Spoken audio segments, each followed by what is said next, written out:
Tell me the truth about your appointment as a medic during the war, Rakesh. The regiment administration appointed me by mistake. I had to learn the job on the spot, sir. Very hard, sir, but I rose to the challenge.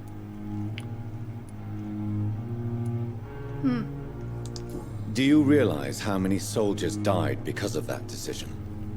You should have refused. Yes, sir. I swear I did, sir. But no one listened. When the first wounded arrived, I had to do what I could. It is an unbelievable story, Mr. Chidana. It was a time beyond belief, Dr. Reed. But I'm happy not to deal with the wounded. I prefer caring for the dead now. You can't impersonate a doctor. You can't improvise a medical education. People could die at your hands. You're absolutely right, sir.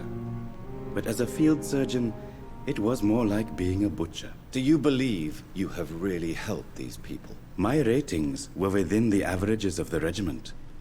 I saved lives, Dr. Reed. Does that not say enough about triage and war surgery?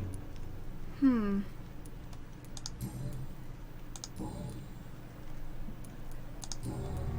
guess that's it. Goodbye, Mr. Chidana. Ooh. I saw him get the little light on, so I decided to go over here. What's he doing? Oh no, is he doing something bad? You don't mind if I search your pockets, do you, sir? You won't need any of these anyway. I'm not stealing from you, mister. I'm only redistributing your belongings to people who need them more than you. You see, no one has claimed your body, sir, so it would be such a shame to bury you with your valuables. I will not forget you, sir. And I thank you for your generous donation. Lots of grave robbing going on. I think it's important to point out that we also, you know, steal from the dead very often. In fact, we kill people, and then we steal from them. So, he really shouldn't be so high and mighty about this, but he probably will be. Good evening, Dr. Reed. Such a pleasure to see you again. How dare you steal from the dead, Rakesh? Is that what your pawnbrokers is really about? These people are dead, sir. What they possessed could be useful for the living. And I'm sure they would agree if they could speak.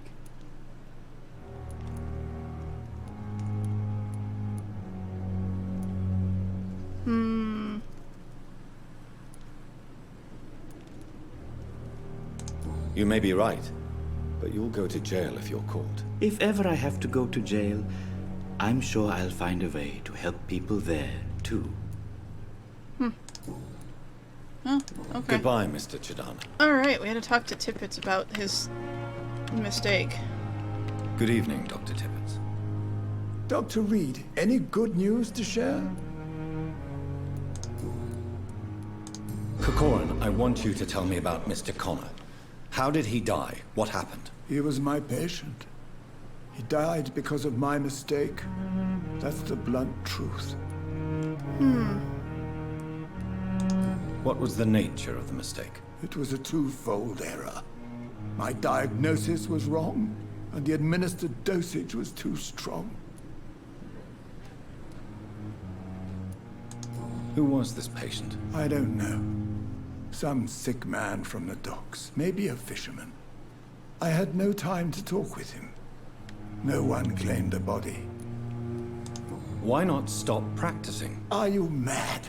I killed that man, I admit it, and it won't happen again. I have saved so many lives since then.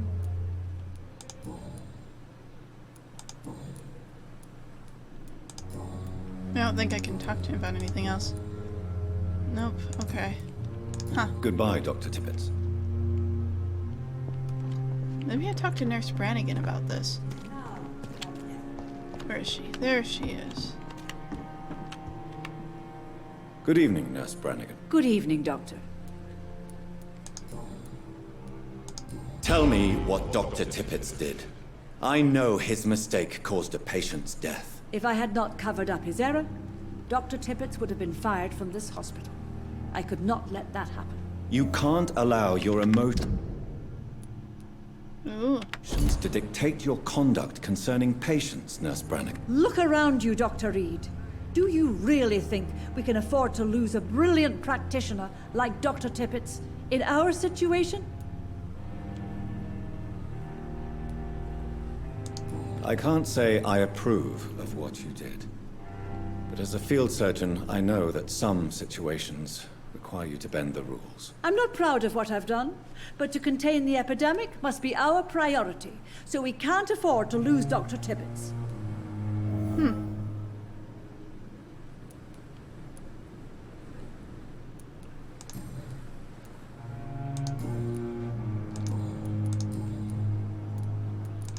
Oh, I see. Okay. I've decided that I won't reveal Dr. Tippett's, shall we say, misdemeanor. I'm so glad you share my point of view. Dr. Tippett's is a brilliant practitioner. We most definitely need his know-how. I hope you're right.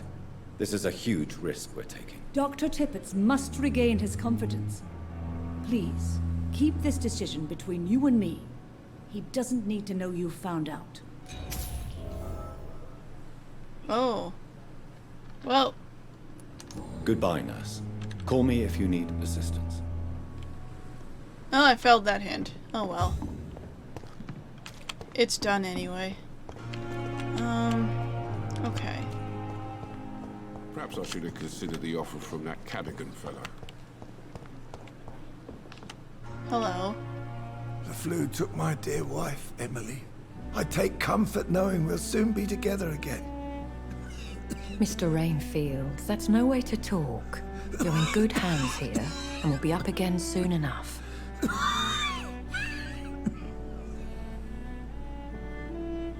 Now do me a kindness and get some sleep. I'll be back round later. Your words are kind, the blessings of an angel. You're the sweet, sweet Lady of Mercy.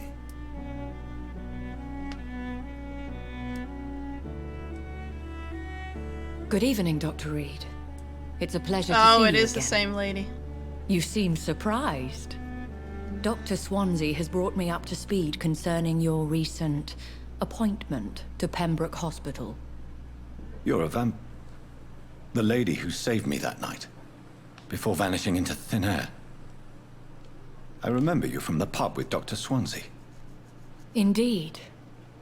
Allow me to introduce myself formally this time. My name is Lady Ashbury. I remember you well, in spite of the brevity of our encounter.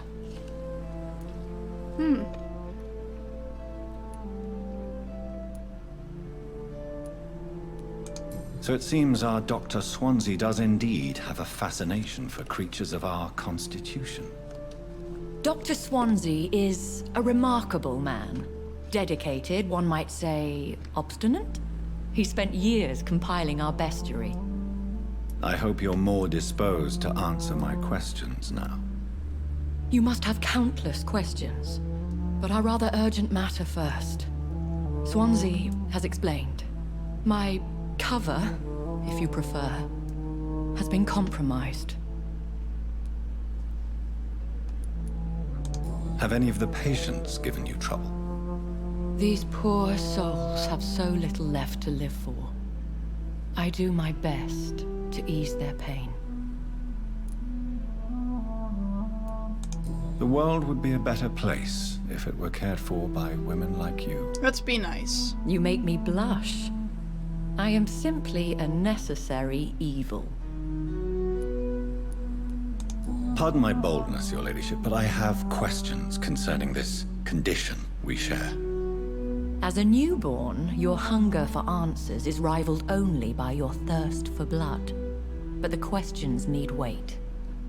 I'm a scientist. My trade is in the deciphering of mysteries, and I need information to feed my mind. I will gladly answer every question you have, but first, prove yourself capable of resolving my predicament without eating the culprit. Okay.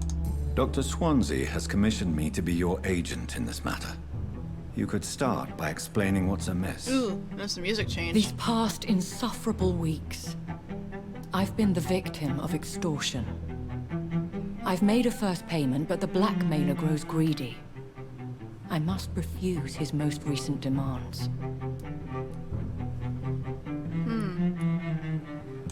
Who would be so foolish as to threaten you? A kindred spirit. Even if it were the case, and I highly doubt it, a vampire would have asked for something more valuable than money. My suspicions lean toward a patient or their family. What are your expectations? Please be precise. As the newly appointed surgeon of this hospital, you are in an excellent position to ask innocent questions and deftly learn the identity of my blackmailer. If we're dealing with an ordinary criminal, surely you've the means to deal with it yourself, if I may. As immortal tradition doth dictate, all fangs and hypnotic eyes ablaze, the blood would run like a river. That's what I hope to avoid. Violence has a tendency to spiral out of control. Okay. Please continue. Every detail is essential. I'm your man. My embarrassment in this matter is eclipsed only by my shame at having put the hospital at risk. The threat from our anonymous scoundrel is clear. A list of dates. My visits coinciding with the dates of suspicious patient deaths due to massive blood loss.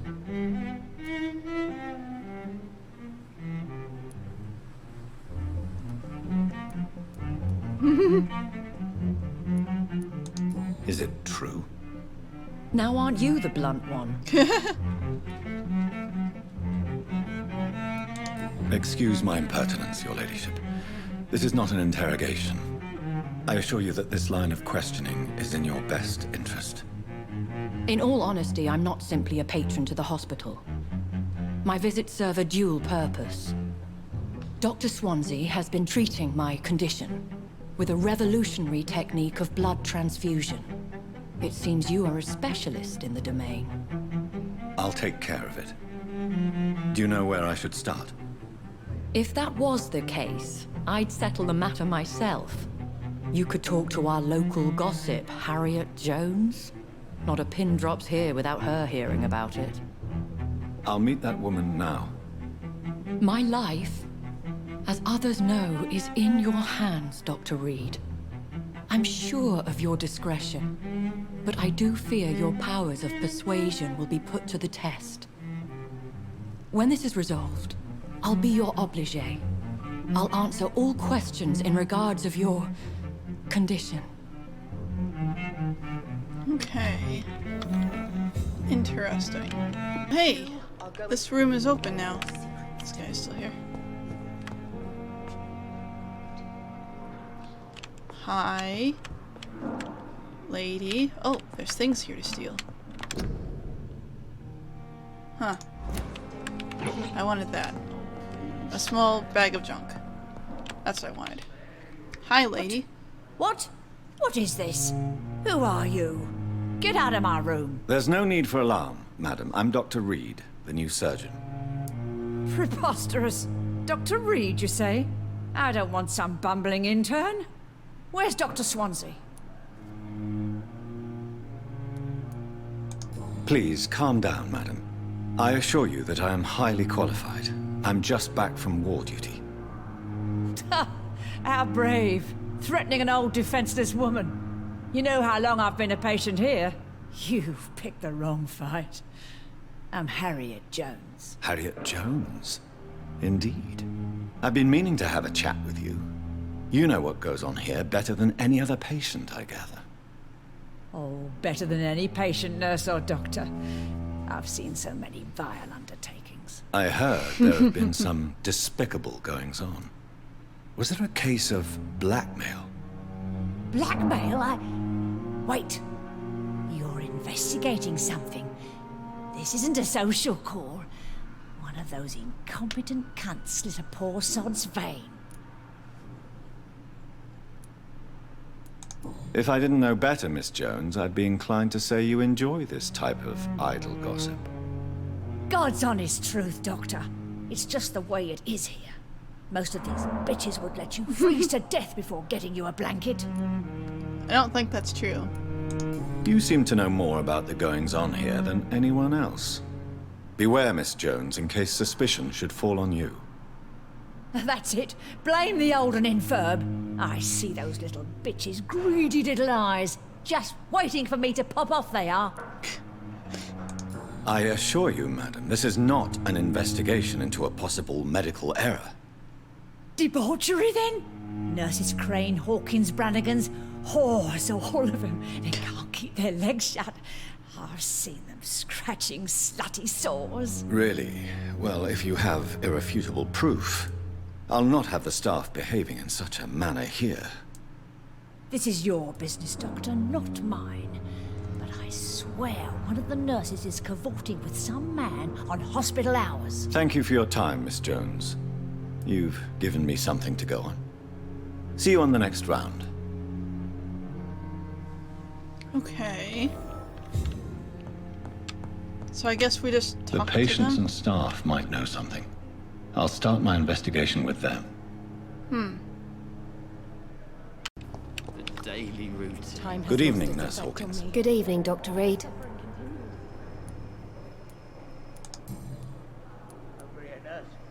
Oh, wait, we have a thing to say. Milton cheats patients out of their money at this hospital, Pippa. Are you his accomplice? Yes, I am. Is this your definition of being useful? By abusing the sick and poor? No. It is my definition of getting out of this useless life once and for all. Why do you do it? Why not? Most of the sick who paid for a bed are already dead, or will be soon. Don't you see the futility of all this?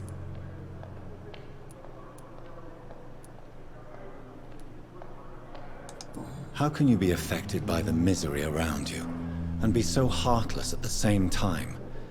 Which is the real you, Nurse Hawkins? I could ask you the same question, Dr. Reed. Are you more real when you lie to a dying patient, or when you grant him useless medication? Whose idea We did What just prescribe difference does it make? placebos. We did it together, and I'm guilty as charged. Answer my question. It was my idea first, even though Milton would say it was his, to protect me. Well, anyway. What can you tell me about the strange man visiting one of the nurses during her shift? Let me guess. You spoke with that old shrew, Harriet Jones. Do not pay attention to her, Doctor. She's full of fanciful tales. She could have been telling the truth about the mysterious man. That old witch will end up in hell soon enough. Who cares if a nurse finds some happiness where she can?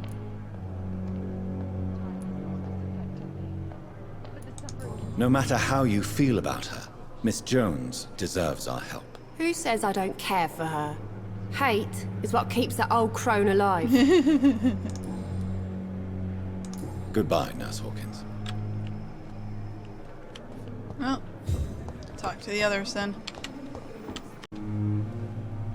Do you know if any of the hospital staff have criminal backgrounds? The people who work here all come from very different backgrounds, Doctor. Just like the patients. I don't think we have anything else to talk to her about besides this. Have you seen a strange man visiting any of the nurses here? I've never heard of such a thing, Doctor. Goodbye, nurse. I like Call how me if she's you pretty need short with it, assistance. to the point. Alright, let's talk to Nurse Crane. Oh, why is she over here?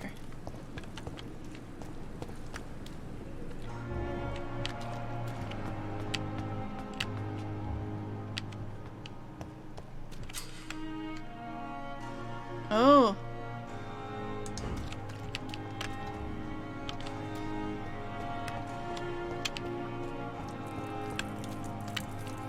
I did hear a voice.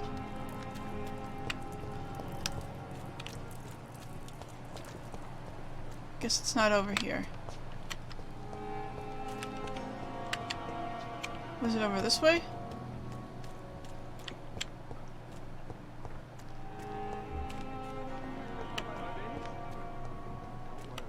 Oh, it's here. You're sure you don't come back with me? Nah, I have to see someone at the hospital. Be careful. You look so bad they may keep you as a patient. Fuck 'em. I don't like hospitals. Or doctors. Well then, when you go back to Whitechapel, you may find this useful. What is it? A pass for a free medical exam by the best nurse available. Just read it. I don't read well, but thank you, I guess.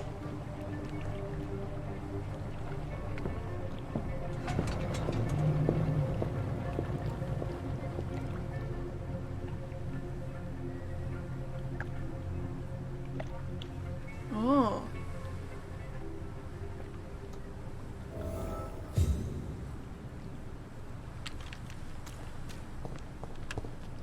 I don't think I could go in here before.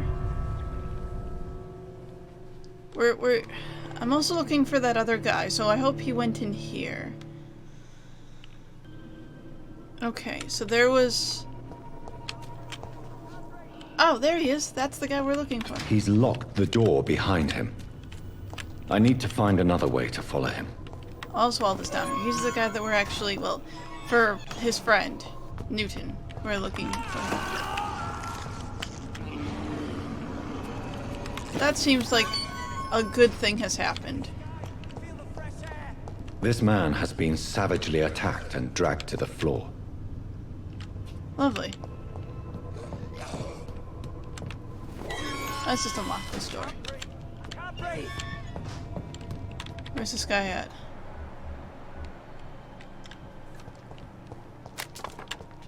Can't go down that way. I'm guessing it's this way.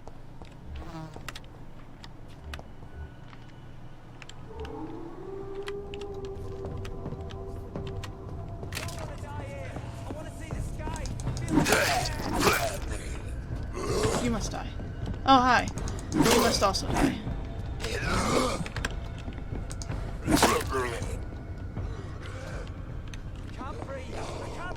What's this?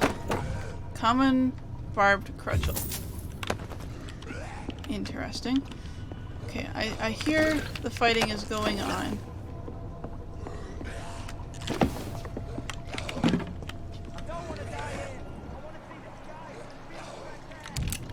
I can hear him.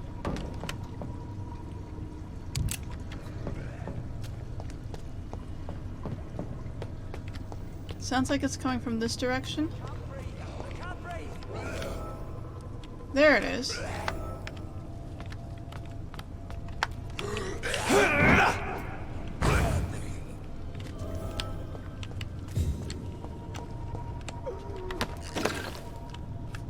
Hi. Excuse me, sir. Are you injured, sir? Help me get out of here! I need to get out! I'm Dr. Reed, and I'd be glad to help you, but you must calm down first. Please, take a deep breath and tell me your name. Okay. I'm Oswald Thatcher. Please, I need to get out! Mr. Thatcher, your friend Newton sent me to help you. Do you remember him? Yes, I do. Good. Now leave this place and enjoy the cool night air. It's quite invigorating. I'm sure you'll feel better if you do.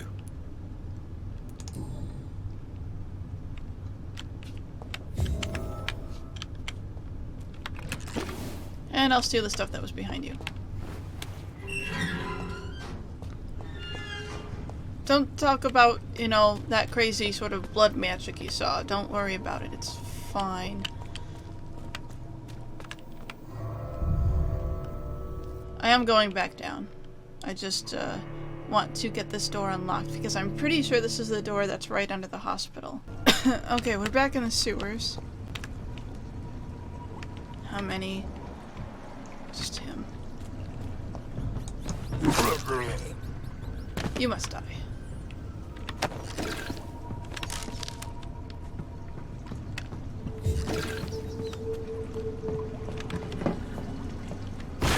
Okay.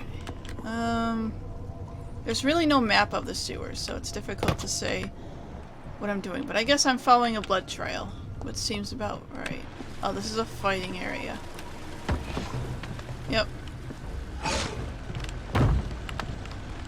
What sort of creature is this?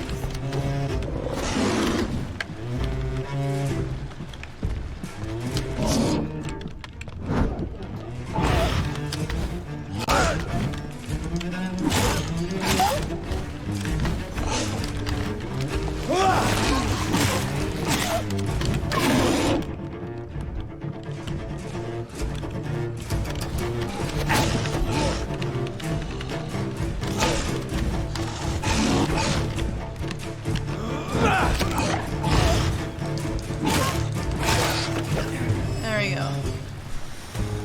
Whew.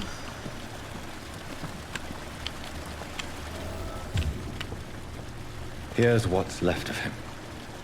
Not a lot to check, but I should anyway. You got 8.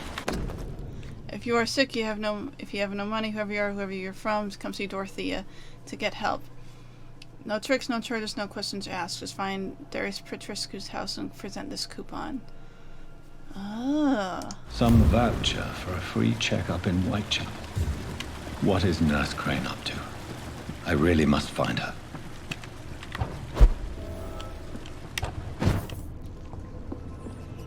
Oh. Thought I didn't check. The Ban of Dragon. Considering the Brotherhood of St. Paul stole, I would advise members to be very wary about these so-called scholars. Yes, indeed, most of them are always affable and respectful whenever they approach us, but it would be quite unwise for a discreet circle like the Ascalon Club to foolishly speak about our goals, our members, or our traditions. I'd like to remind our fellow members that the Brotherhood itself isn't ancient enough to have some mysterious traditions.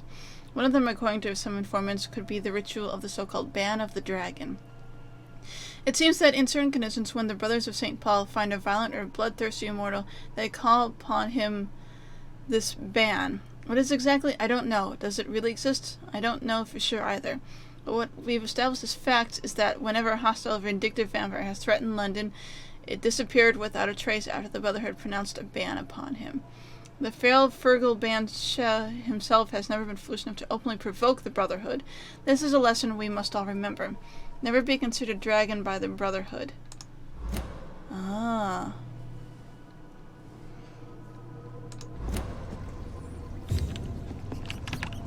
I'm just gonna heal myself a little bit.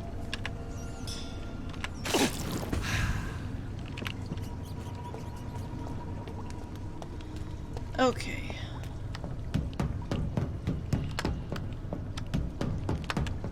Hi. You must die. And he died.